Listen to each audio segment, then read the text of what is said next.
வணக்கம், நான் உங்கள் ஜெயா. இன்றைக்கி நம்ம இந்த வீடியோவில் ராபர்ட் லூயிஸ் ஸ்டீவன்சன் எழுதின ஃப்ரம் அ ரயில்வே கேரேஜ் இந்த போமோடைய சம்மரியை பார்க்கலாம் வாங்க. ஆர்எல் ஸ்டீவன்சன் பிறந்தது 1850 ஸ்காட்லாண்டில் தான் அவர் பிறந்தார். இவர் ஒரு நாவலிஸ்ட், அப்புறம் ஒரு போயட்டு. இவரோட முக்கியமான படைப்புகள்னு பார்த்தீங்கன்னா Treasure Island, Kidnapped, Strange Case of Doctor Jekyll and Mister Hyde. இவர் பயணம் செய்கிறதுல ரொம்ப ஆசை உள்ள ஒரு நபர், அதை விரும்பி செய்வார். அது மாத்திரம் இல்லாமல் அவர் பயணங்களோட குறிப்புகளையும் இவர் எழுதியிருக்காரு. அதனால் இவர் ட்ராவல் ரைட்டர்னு சொல்லலாம். இந்த போம் பார்த்திங்கன்னா அவர் ஒரு வாட்டி ட்ரெயினில் ட்ராவல் பண்ணும்போது எழுதுறது தான் அந்த எக்ஸ்பீரியன்ஸாக அவர் எழுதியிருக்காரு. அந்த ட்ரெயினில் போகும்போது அவர் பார்த்த சீனை தான் அவர் இங்கே டிஸ்கிரைப் பண்ணியிருக்காரு. அவர் டிஸ்கிரைப் பண்ணுறதுலேருந்தே அந்த ட்ரெயினோடைய ஜேர்னி இவர் எவ்வளோ என்ஜாய் பண்ணியிருக்காரு நமக்கே தெரியுது. அவர் சொல்கிற ட்ரெயின் அப்படியே வேகமாக போதாம், வேகமாக ட்ராவல் பண்ணுது. எதை விட வேகம்னா ஃபேரிஸ் அண்ட் விச்சஸை விட ரொம்ப வேகம் அப்படின்றாரு. அது நிறைய பிரிட்ஜஸ் எல்லாம் க்ராஸ் பண்ணி போகுது. போகிற வழியில் நிறைய வீடுங்களை பார்க்கலாம், நிறைய புதர்கள், இதெல்லாம் தாண்டி போய்கிட்டே இருக்குது. அது மாத்திரம் இல்லாமல் நிறைய ஓடைகள், நதிகள் இதெல்லாம் கூட தாண்டி போகுது. ஏன்னா இதெல்லாம் அந்த ட்ரெயின் ட்ராக் பக்கத்துலேயே தான் இருக்குது. அதை பார்க்கும்போது அவருக்கு எப்படி இருக்குன்னா, அப்படியே இந்த வீரர்கள்லாம் போருக்கு மார்ச் பண்ணின்னு போவாங்க இல்லையா, அந்த மாதிரி இருக்கா இந்த ட்ரெயின் போகிறது. அது மாத்திரம் இல்லாமல் இவர் நிறைய ஃபார்ம்ஸ், அந்த ஃபார்ம்ஸில் நிறைய ஹார்ஸஸ், கவுஸ் இதெல்லாம் பார்க்குறாரு. பிளேன்ஸு, அதுக்கப்புறம் மலைகள், குன்றுகள் இதெல்லாமும் அவர் பார்த்துட்டு தான் போகிறாரு. இவர் பார்க்கும்போது எப்படின்னா எல்லாமே அவரை தாண்டி எப்படி மழை இந்த புயல் அடிக்கும் போது நம்மளை தாண்டின்னு சீரின்னு போகுமோ அந்த மாதிரி இந்த காட்சிகளை அவரை தாண்டி போய்கிட்டே இருக்குது. சாதாரணமாகவே ட்ரெயின் ஸ்டேஷன்ஸ்லாம் பார்த்திங்கன்னா அப்படியே நல்ல பிரைட் கலரில் தான் இருக்கும். அப்போ தான் எல்லாருடைய கவனத்தையும் அது ஈர்க்கும்.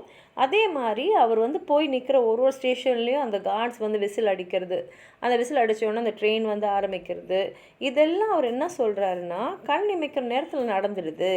அதனால் நிறைய ஸ்டேஷன்ஸை தாண்டியாச்சு, நிறைய விசில் சத்தமும் கேட்டாச்சு. அடுத்தது அவர் ஒரு சின்ன பையனை பார்த்துருக்காரு. அந்த குழந்தை எப்படின்னா ஒரு மரத்து மேலே ஏறுது, 2 கையும் காலையும் ஒரு மாதிரி அது ஏணியில் ஏறுற மாதிரி ஏற முடியாது, இல்லை மரத்தில் பார்த்து தானே ஏறணும், அந்த மாதிரி ஏறுது. ஏறி என்ன பண்ணுதுன்னா அந்த மரத்தில் இருக்கிற பிளாக்பெர்ரி பழங்களெல்லாம் அது பறிச்சுன்னு இருக்கு. அந்த மரத்தில் நிறைய முள்ளெல்லாம் இருக்குது. ஆனால் அந்த குழந்தை தனக்கு அந்த முள்ளால் எந்த காயமும் ஏற்படாத அளவுக்கு அந்த பிளாக்பெர்ரிஸ் எல்லாம் பறிச்சுட்டே இருக்குது. அதுக்கப்புறம் பார்த்தா வீடே இல்லாத ஒருத்தர் அப்படியே நின்றுன்னு அவர் சுற்றி இருக்கிறதெல்லாம் உன்னிப்பாக பார்த்துட்டுருக்காரு. இதன் மூலமாக அவர் என்ன உணர்த்துறாருன்னா, நமக்கு எதையுமே சுற்றி நின்று பார்க்குறது, நம்ம சுற்றி நிறையா இருக்குது, ஆனால் அதில் நின்று பார்க்குறதுக்கு நம்ம நேரம் இல்லை. ஆனால் இந்த நபர் அழகாக உட்காந்துன்னு அவரை சுற்றி இருக்கிறதெல்லாம் நிதானமாக பார்த்துட்டுருக்காரு அப்படின்னு சொல்கிறாரு. அடுத்தது அவர் ஒரு கிராஸ்லேண்டை பார்க்குறாரு. அங்கே நிறைய பேர் டேசி மலர்களை வச்சு மாலையெல்லாம் தொடுத்துட்டு இருந்தாங்க. அதுக்கப்புறம் ஒரு பெரிய காட், அதில் ஃபுல்லாக லோடு, அது அப்படியே ரோட்டில் போய்கிட்டே இருக்குது. கடைசியாக அவர் பார்க்குறது ஒரு மில்லு, அந்த மில்லுக்கு பக்கத்துலேயே ஒரு ஆறு ஓடிக்கிட்டே இருக்குது. இதெல்லாம் அவர் என்ன சொல்கிறாருன்னா ஒரு நொடி தான் அவரால் பார்க்க முடியுது. ஏன்னா அதுக்கு மேலே அதை பார்க்க முடியாது. ஏன்னா ரயில் அது கடந்து போயிடும். அதனால் அது கடந்து போனது தான், திரும்பி அதை பார்க்கவே முடியாது. அதனால் அடுத்தடுத்து வர காட்சிகள்லாம் ஒரு நொடி பொழுதில் தான் அவர் உள்வாங்கிட்டு அதை ரசிச்சுட்டு போயிட்டு இருந்தாருன்னு சொல்லியிருக்காரு. வாங்க கவிதையை பார்க்கலாம்.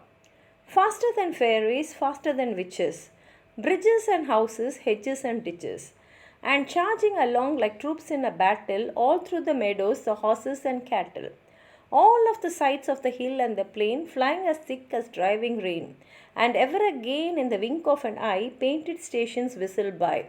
Here is a child who clambers and scrambles all by himself and gathering brambles. Here is a tramp who stands and gazes, and there is the green flower stringing the daisies.